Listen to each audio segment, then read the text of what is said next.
Hello बच्चों, आप सभी लोग अच्छे हैं।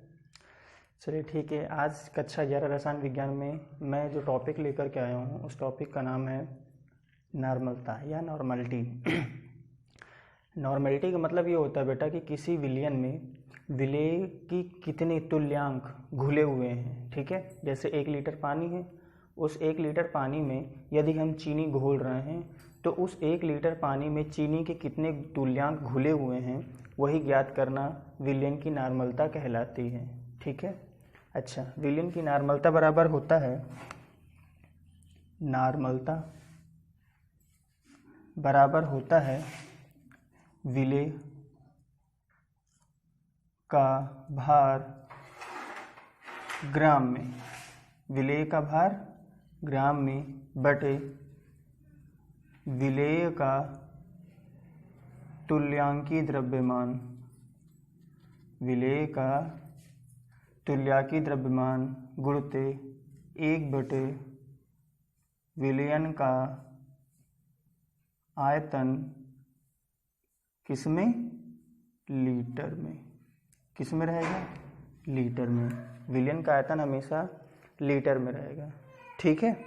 अच्छा, सबसे अच्छी बात यह है कि विलेय का तुल्यांकी द्रव्यमान कैसे ज्ञात किया जाए। ठीक है, तो इसके लिए एक टॉपिक है, मैं उसको क्लियर कर देता हूँ। ठीक है बेटा, जैसे कोई अम्ल है या कोई क्षार है। ठीक है, मान लो कोई अम्ल है। ठीक है, तो अम्ल है तो अम्ल के लिए जो तुल्यांकी द्रव्यमान होगा वो क्या होगा। सबसे पहले अम्ल का अणुभार, जो भी अम्ल हो, ठीक है, उसका अणुभार बटे अम्ल में उपस्थित हाइड्रोजन आयनों की संख्या। क्या, हाइड्रोजन आयनों की संख्या। ठीक है, फॉर एग्जांपल मैं छोटा सा ही ले लेता हूँ। जैसे मान लो HCl है, क्या है, हाइड्रोक्लोरिक अम्ल ही तो है। ठीक है, अगर इसका तुल्यांकी द्रव्यमान निकालना है तो क्या होगा, HCl का अणुभार क्या होगा, हाइड्रोजन का होता है 1, क्लोरीन का होता है 35.5, हो गया ना, बटे। अब ये बताओ HCl में हाइड्रोजन आने की संख्या कितनी है, एक ही है ना, तो बटे क्या हो जाएगा, 1। मतलब HCl का जो तुल्यांकी द्रव्यमान होगा वो कितना हो जाएगा, 36.5 बटे 1 बराबर 36.5। ठीक है, जो तुल्यांक होता है वो किस में होता है, ग्राम प्रति लीटर में होता है। ठीक है। अच्छा, नहीं, ग्राम प्रति लीटर नहीं, ठीक है, तुल्यांक होता है। ठीक है, द्रव्यमान। अच्छा, अब ये तो बात हो गई अम्ल की। अगर बात करते हैं हम क्षार की, मान लो कोई यौगिक है, ठीक है, वो क्या है, क्षार है। ठीक, तो क्षार का जो तुल्यांकी द्रव्यमान होगा वो क्या हो जाएगा, क्षार का अणुभार, जो भी क्षार होगा उसका अणुभार बटे क्षार में उपस्थित हाइड्रोक्साइड आयन, मतलब OH आयनों की संख्या। ठीक है, कोई भी क्षार है उसका अगर तुल्यांकी द्रव्यमान निकालना है तो क्या करना है, उस क्षार का अणुभार निकाल लो बटे उसमें जितने भी हाइड्रोक्साइड आयन उपस्थित हैं उनका। ठीक है, चलो एक एग्जांपल हम ले लेते हैं। ठीक, जैसे सोडियम हाइड्रोक्साइड, सोडियम हाइड्रोक्साइड है, अगर हमको क्या निकालना है, इसका अणुभार इसका तुल्यांकी द्रव्यमान निकालना है तो कैसे निकालेंगे भैया। सबसे पहले क्या बोला था, क्षार का अणुभार, तो इसका अणुभार निकालते हैं। Na का होता है 23, O का होता है 16, हाइड्रोजन का होता है 1, है ना, बटे। अब ये बताओ सोडियम हाइड्रोक्साइड में OH की संख्या कितनी है, 1 है ना, तो बटे क्या हो जाएगी, 1। अगर हम इनको टोटल करेंगे तो कितना हो जाएगा, 40/1 बराबर 40। ठीक है, कोई भी अम्ल हो या कोई भी क्षार हो, ठीक है, हमको क्या ध्यान देना है, उनके अणुभार बटे, वहाँ पर यदि अम्ल दिया है तो उसमें जितने भी हाइड्रोजन आयन होंगे बटे में कर देंगे, और जितने क्षार में हाइड्रोक्साइड आयन होंगे उसका उसमें बटे कर देंगे, तो हमें क्या मिल जाएगा, तुल्यांकी द्रव्यमान। आया ना समझ में। ये तो बात हो गई अम्ल और क्षार की।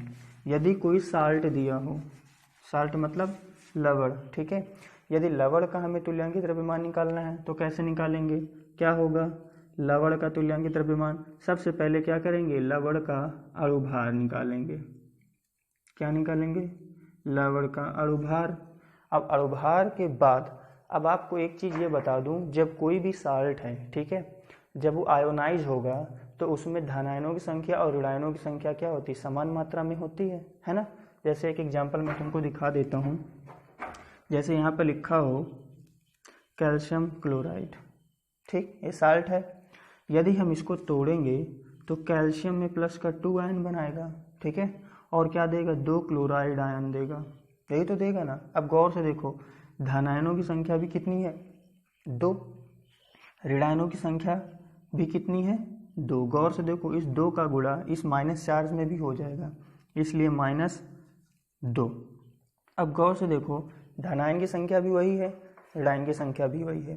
तो जब कभी भी लवण का हम तुल्यांकित द्रव्यमान निकालते हैं तो लवण का अणुभार बटे चाहे धन आयनों की संख्या रख लो, ठीक है, धन आयनों की संख्या चाहे ऋण आयनों की संख्या, क्योंकि दोनों के सेम नंबर होते हैं तो चाहे कोई भी रख दो, ठीक है, धन आयनों की संख्या, बस आपका लवण का तुल्यांकित द्रव्यमान निकाल आएगा। चलो मैं कैल्शियम क्लोराइड निकाला था तो इसी का ही निकाल लेता हूँ, ठीक है। तो अणुभार कितना होगा, कैल्शियम का कितना होता है 40 प्लस एक क्लोरीन का होता है 35.5, तो यहाँ पे तो क्लोरीन के 2 परमाणु हैं तो उसका अणुभार कितना हो जाएगा, मतलब 35 मल्टीप्लाई बाई 2 मतलब 71 हो जाएगा ना, बटे। अभी मैंने जैसे कि आपको बताया था कि चाहे धन आयनों की संख्या में बटे कर दो चाहे ऋण आयनों की, तो क्या करते हैं, सीधे 2 का गुणा, ठीक। अब देखो, इसको इसमें टोटल करेंगे तो कितना हो जाएगा, 111 होगा डिवाइडेड बाई 2। अगर हम इसको डिवाइड करेंगे तो कितना आ जाएगा, 55.5 समथिंग। यही क्या हो जाएगा, कैल्शियम क्लोराइड का तुल्यांकी द्रव्यमान। आया ना समझ में, ठीक है।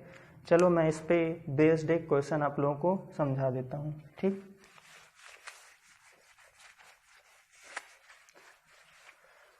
इससे बेस्ड एक क्वेश्चन है मेरे पास कि 0.04 ग्राम, ये 0.04 ग्राम सोडियम हाइड्रोक्साइड है।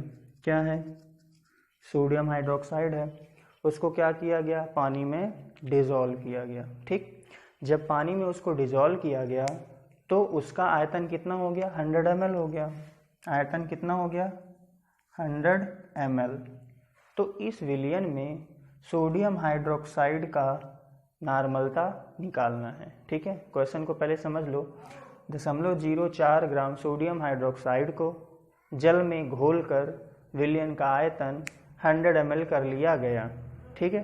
तो प्राप्त विलयन में सोडियम हाइड्रोक्साइड की नॉर्मलता ज्ञात कीजिए, ठीक है। तो चलो हमको करना क्या है, इनमें 2-3 पॉइंट्स हैं, इनको पहले फाइंड आउट कर लेते हैं। जैसे सोडियम हाइड्रोक्साइड का तुल्यांकी द्रव्यमान, ठीक है। सबसे पहले क्या निकाल लेते हैं, इसका तुल्यांकी द्रव्यमान।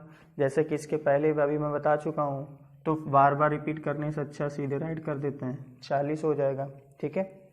उसके बाद क्या बताया गया है, हाँ, अब बाकी हमको करना क्या है, इसी फॉर्मूले पे राइट कर देते हैं, ओके। ध्यान से देखना, विलेय का भार कितना है, यही तो दिया 0.04 ग्राम ही तो दिया हुआ है पदार्थ, तो ये क्या हो जाएगा, पदार्थ का भार। तो पदार्थ की भार की जगह पे मैं सीधे सीधे राइट कर देता हूँ 0.4। आया ना समझ में, ठीक, क्लियर है। उसके बाद विलेय का तुल्यांकी द्रव्यमान। अब विलेय कौन सा है भाई, विलेय का मतलब क्या होता है, जो घुलता है, और पानी में कौन घुला है, सोडियम हाइड्रोक्साइड ही तो घुला है। तो इसका मतलब विलेय का तुल्यांकी द्रव्यमान अभी मैंने निकाला है, कितना हो जाएगा 40, मतलब 0.4/40, ठीक है। अब क्या करना है, ध्यान से देखो, गुणे का साइन मैं और इधर लगा देता हूँ। 1/, विलयन का आयतन किस में रहेगा, लीटर में। तो क्या करेंगे, 1/, कर देंगे। विलयन का आयतन कितना हो गया था, 100 ml हुआ था, 100 ml ही तो हुआ था, पहले 100 ml लिख देते हैं। है किस में, ml में। इसको किस में कन्वर्ट करना है, लीटर में। तो जब लीटर में कन्वर्ट करेंगे डिवाइडेड बाई क्या हो जाएगा, 1000, यही तो होगा ना, ठीक है। अब मैं इसको क्लियर कर देता हूँ, ठीक। अब गौर से देखना, अगर हम नॉर्मलता निकालेंगे तो गौर से देखो, ये 0.4/40 मल्टीप्लाई, ये 1000 कहाँ है, नीचे है, इसको क्या करेंगे, ऊपर ले जाएंगे तो क्या हो जाएगा, 1000 डिवाइडेड बाई 100, यही तो होगा ना, ठीक। अब 1 2 3 1 2 3, 0 से 0 कैंसिल हो गया। अब 4 से अगर इसको डिवाइड करेंगे तो कितना जाएगा, 10.01, ये क्या हो जाएगी, सोडियम हाइड्रोक्साइड की नॉर्मलता। आगे ना समझ में बेटा। ऐसे ही आपको हर एक न्यूमेरिकल को सॉल्व करना है। यदि आपके पास कोई प्रॉब्लम और आती है तो आप मुझे ज़रूर इन्फॉर्म करिएगा, मैं उन सारे प्रॉब्लम्स को सॉल्व करूँगा। ओके बेटा, थैंक यू।